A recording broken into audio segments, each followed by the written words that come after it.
Calon Tumbal Pesugihan, Part 18, Mimpi. Dinda menyibak sebuah tirai berwarna abu-abu seraya mengawasi semua hal yang ada di sekitarnya. Perlahan ia melangkah masuk ke balik tirai yang ia sibak tersebut. Di hadapannya saat itu penuh dengan kabut, membuat jarak pandangnya tiba-tiba menjadi terbatas. Ia masih memperhatikan sekelilingnya setelah melangkah ke balik tirai.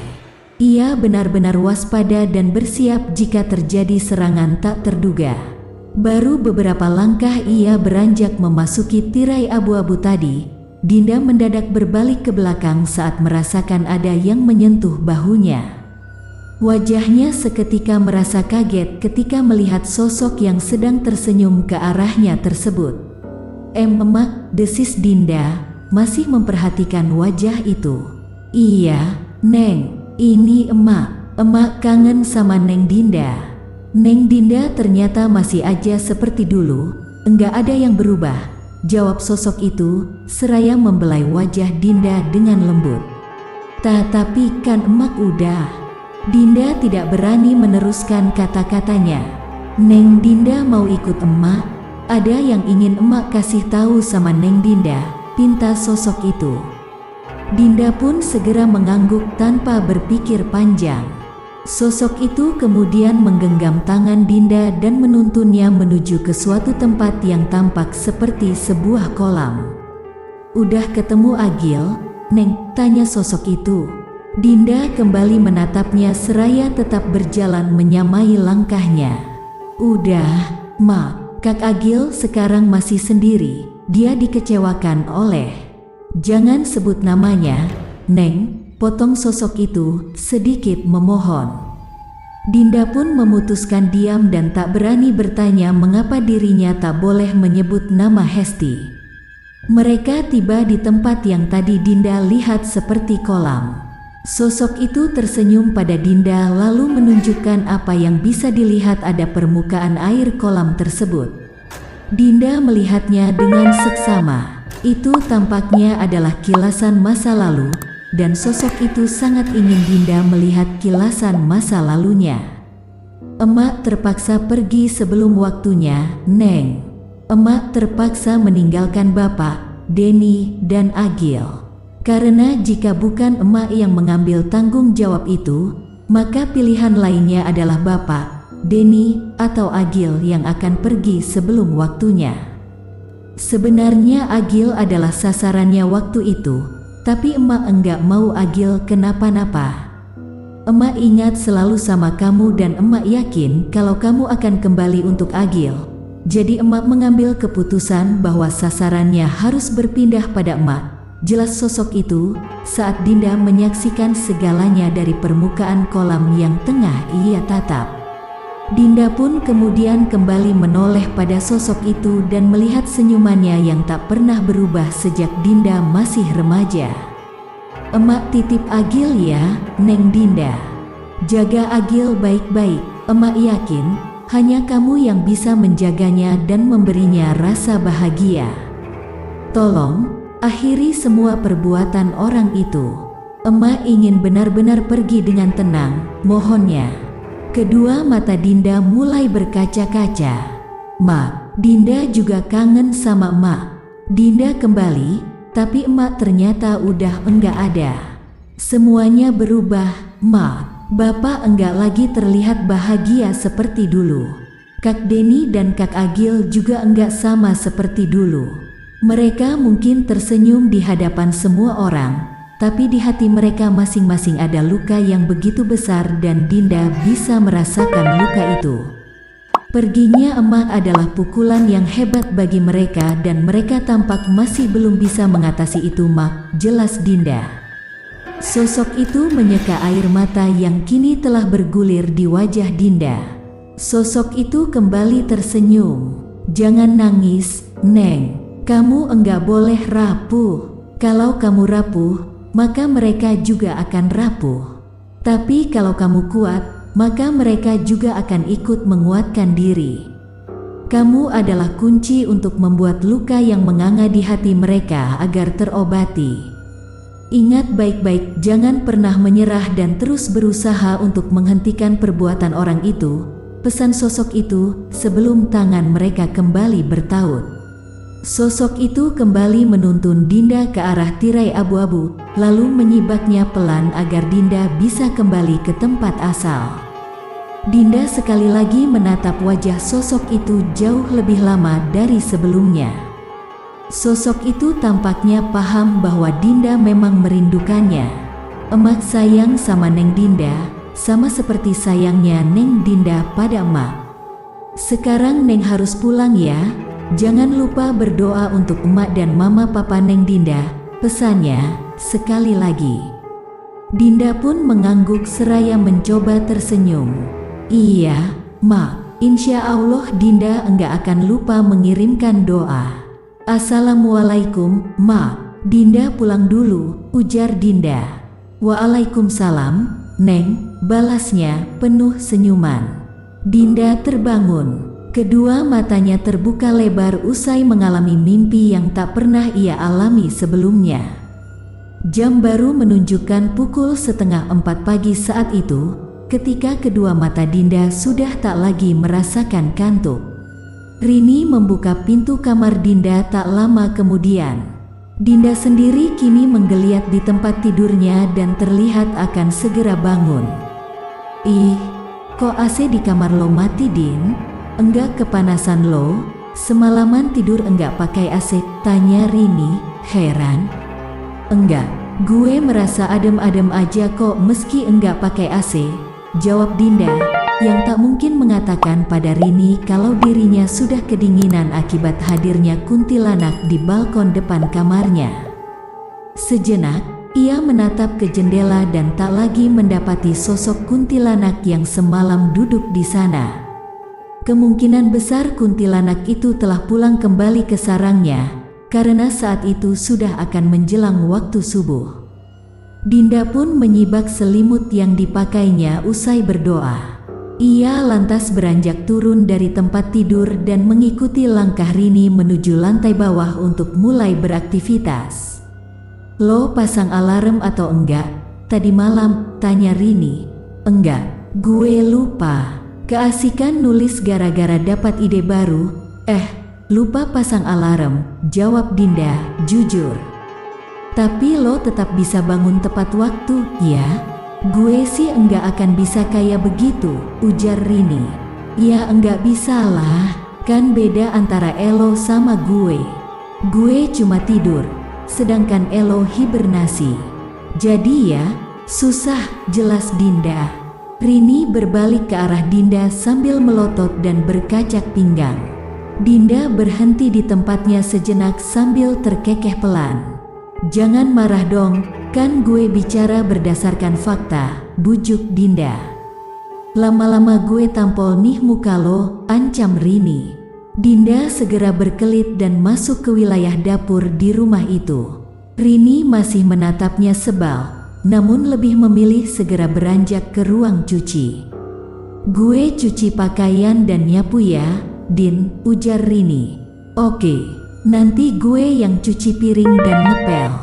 Lo mau sarapan apa, Rin? Tanya Dinda sambil mulai membuka keran air pada tempat cuci piring di dapur. Nasi goreng seafood aja, Din.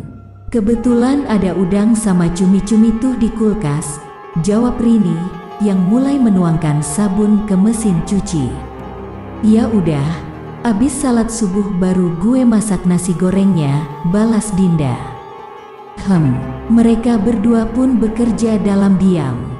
Satu persatu pekerjaan rumah mereka kerjakan hingga selesai, dan setelah selesai mereka pun mandi di kamar masing-masing sebelum azan subuh berkumandang. Dinda mengeringkan rambutnya setelah selesai salat subuh. Ia membuka pintu balkon dan bersantai sejenak di sana sambil melihat ke arah jalanan, di mana saat itu terlihat banyak orang-orang yang baru pulang dari masjid setelah melaksanakan salat subuh. Agil dan Denny terlihat ada di antara orang-orang itu, namun Dinda tak memanggilnya karena tahu bahwa sebentar lagi warung milik Jaya harus buka dan ia tak mau menghalangi kedua pria itu untuk membantu Jaya. Hawa dingin yang semalam Dinda rasakan telah benar-benar tiada. Kini hanya ada hawa dingin alami dari embusan angin yang dirasakannya saat itu. Segar dan menyejukkan, mampu membuat rasa kantuk hilang sepenuhnya dari kedua mata Dinda. Ia masih mengingat-ingat mimpinya dan memikirkannya selama beberapa saat. Apa yang dilihatnya dalam mimpi, apa yang disaksikannya, dan apa yang dibicarakannya benar-benar masih berputar dengan jelas dalam ingatan. Setelah beberapa saat ia berdiri di balkon itu, Dinda pun akhirnya ingin beranjak masuk ke dalam dan berniat memasak. Namun, kedua matanya tiba-tiba tertuju pada jendela di lantai 2 rumah Hesti, di mana saat itu jendelanya sangat gelap. Namun ada bayangan dua mata merah yang tengah menatap ke arah Dinda. Dinda segera tahu kalau saat itu ada Roy di balik jendela tersebut, dan pria itu tengah didampingi oleh genderuwo peliharaannya. Dinda segera bersikap santai dan berpura-pura tak melihat apapun. Ia mengibas-ngibaskan handuknya yang basah, lalu beranjak masuk ke dalam kamarnya kembali. Dasar laki-laki enggak waras, pagi-pagi buta bukannya salat subuh, malah mengawasi orang lain bareng genderuwo. Kurang kerjaan, omel Dinda, sambil meletakkan handuknya pada jemuran kecil yang ada di sudut kamar. Ia segera beranjak turun ke bawah untuk memasak nasi goreng seafood yang Rini inginkan. Rini masih mengaji di kamarnya. Suaranya terdengar sampai ke dapur karena gadis itu tak pernah menutup pintu kamar saat pagi tiba. Ponsel Dinda bergetar di atas dispenser, tempat ia menyimpan benda tersebut. Ia segera meraihnya dan melihat pesan dari Agil melalui WhatsApp. "Kak Agil, assalamualaikum. Udah bangun, Neng?" Dinda, waalaikumsalam. "Udah Kak, ini Dinda lagi buat nasi goreng seafood. Kakak mau nasi goreng seafood? Kalau mau, nanti Dinda bawain." Dinda membalas pesan itu sambil mengambil foto nasi goreng yang tengah dimasaknya untuk dikirimkan pada Agil. Agil melihat balasan pada ponselnya, lalu tersenyum senang sambil memperhatikan bubur kacang hijau yang sebentar lagi matang. "Kak Agil boleh, kalau enggak merepotkan mah." Dinda tersenyum saat melihat balasan itu. Ia segera mengambil kotak makanan bersusun 3 warna biru dari dalam lemari dan mengisinya dengan nasi goreng seafood beserta telur ceplok di dalam setiap kotaknya. Tak lupa, Dinda menambahkan bawang goreng, irisan ketimun segar, dan kerupuk sebagai pelengkap nasi goreng tersebut. Usai menyajikan nasi goreng di meja makan, Dinda pun meraih sweaternya sebelum keluar dari rumah. "Rin, gue keluar sebentar ya," pamit Dinda. "Mau kemana lo pagi-pagi buta begini?" tanya Rini, yang belum sempat membuka mukenanya.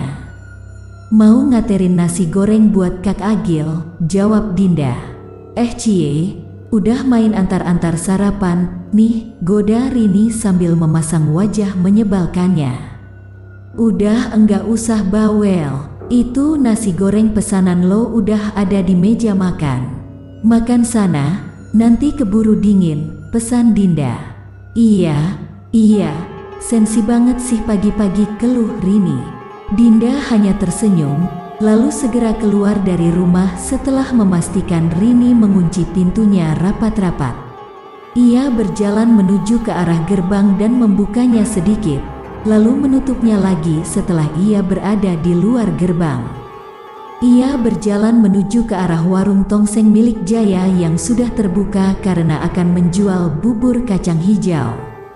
Di sana ia melihat Agil, Denny, dan Jaya yang sedang menyiapkan keperluan jualan. "Assalamualaikum," sapa Dinda seraya tersenyum manis. "Waalaikumsalam," jawab ketiga pria itu kompak. Neng Dinda beneran bawain nasi goreng?" tanya Agil kaget. Dinda pun menganggukkan kepalanya. "Iya Kak, ini nasi goreng seafood buat Kak Agil, Kak Denny, dan Mang Jaya," jawab Dinda seraya menyerahkan kotak makan susun 3 itu kepada Agil. Agil menerimanya dengan perasaan tidak enak hati terhadap Dinda. "Aduh Neng, kakak tadi cuma bercanda. Enggak benar-benar serius minta dibawain nasi goreng yang Neng Dinda masak," jujur Agil. "Enggak apa-apa kok, kebetulan juga Dinda buat nasi goreng seafoodnya agak banyak. Jadi, ya sekalian Dinda bawain juga untuk Mang Jaya dan Kak Deni," tutur Dinda tetap seramah biasanya. "Masya Allah, jam segini Neng Dinda udah selesai masak?" tanya Jaya. "Iya Mang, alhamdulillah udah beres semua pekerjaan di rumah. Soalnya kalau enggak Dinda kerjakan mulai pagi, nanti Dinda enggak akan ada waktu buat nulis novel dan akan kepikiran terus sama pekerjaan rumah," jelas Dinda. "Aduh, rajin banget Neng Dinda teh," goda Deni, jahil. "Kak Deni, jangan mulai deh. Ini masih pagi tahu, mohon Dinda yang tahu persis kalau Deni memang sejahil Rini." Agil pun kembali menatap ke arah Dinda dengan penuh senyuman yang sendu di wajahnya.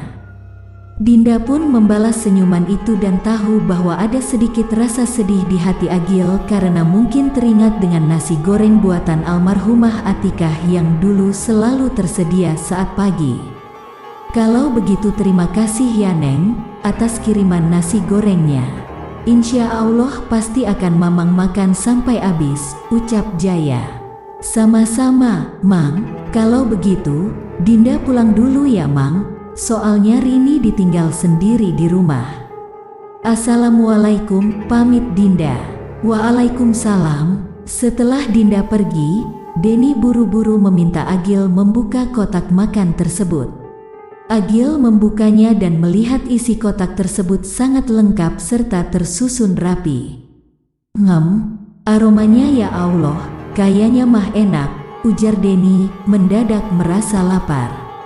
"Ya udah, langsung dimakan aja. Mumpung masih panas," saran Jaya pada kedua putranya. "Sabar, Pak, Agil mau menatap makanannya sampai ke hati dulu," goda Deni. "Kak, jangan godain gitu atuh," protes Agil dengan wajah memerah seperti kepiting rebus. Deni dan Jaya tertawa sejenak, lalu akhirnya menerima kotak makan itu untuk segera disantap isinya. Agil tersenyum saat memakan nasi goreng itu, dan hal itu jelas menjadi perhatian Jaya serta Deni. "Wah, Neng Dinda udah cocok ini buat jadi ibu rumah tangga. Masakannya enak," goda Deni sekali lagi. "Iya, tinggal calonnya aja yang dicari," tambah Jaya yang sejak tadi begitu gemas dengan kelakuan Agil. Bersambung. Makin menarik dan penasaran dengan cerita selanjutnya kan? Terus pantengin channel Asal Gawe. Jangan lupa like, komen, subscribe, dan bagikan, serta tonton video lainnya. Salam sehat dan sukses untuk semua.